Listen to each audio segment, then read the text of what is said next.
Dito!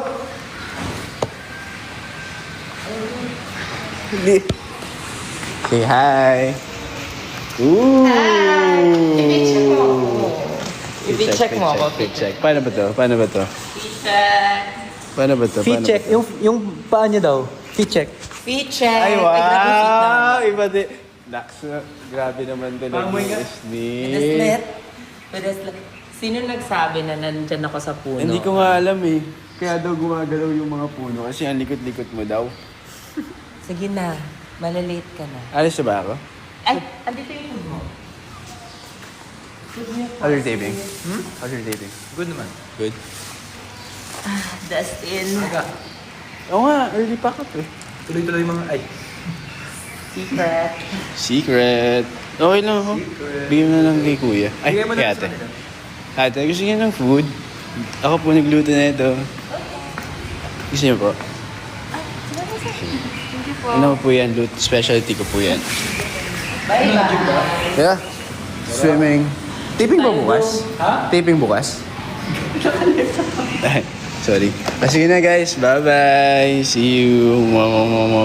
Diyan ka lang ah. Okay ka lang? Okay lang. Sure. Okay.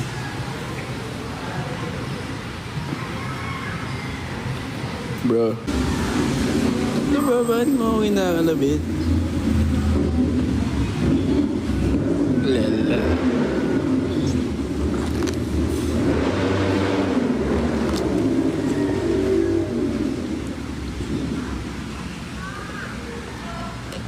Ito na, mag-coffee ka na lang. Coffee nga gusto mo na. Hi guys! Welcome back to my channel. So, napanood nyo ba ang TikTok live ni Dustin? Ang good vibes lang nilang tatlong na Isner at River. So, nasa lock-in taping pa din silang lahat. Hotel 88, malapit na. At bukas, lalabas ng official poster nila. At nagla-live si Dustin, hindi na iwasan ni Bianca na mag-comment ng hi. Tapos next, bored ka ba?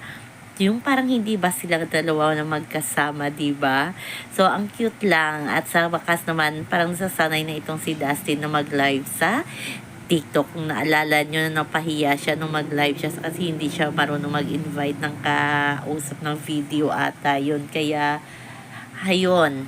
Mga na lang natin si Jade Almazan at si Edward Arellano sa Hotel 88. Yes, si Bianca is Jade Almazan at si Dustin ay si Edward Arellano. So, nakaka-excite kung ano nga ba ang role ni Dustin dito. Ang alam lang natin ay sina tatlo, si Will, si Brent, at si Ralph ay magkakapatid, si Bianca, si Josmika, at si River ay magkakapatid. So, ano kaya ang role ni Dustin? Ito ang kakaabangan nating lahat. So, marami ang na-excite na sa pagpalabas ng Hotel 88. Parang ang suspense na excite at ano kaya ang sikreto ng Hotel 88. So, yan lang po guys ang ating update sa ngayon hanggang sa muli. Bye-bye! Always remember, wag po tayong magpaka-stress. Ang cute lang ng live ni Dustin. Ang saya lang ng tawa ni Dustin. So, love lang. No bash.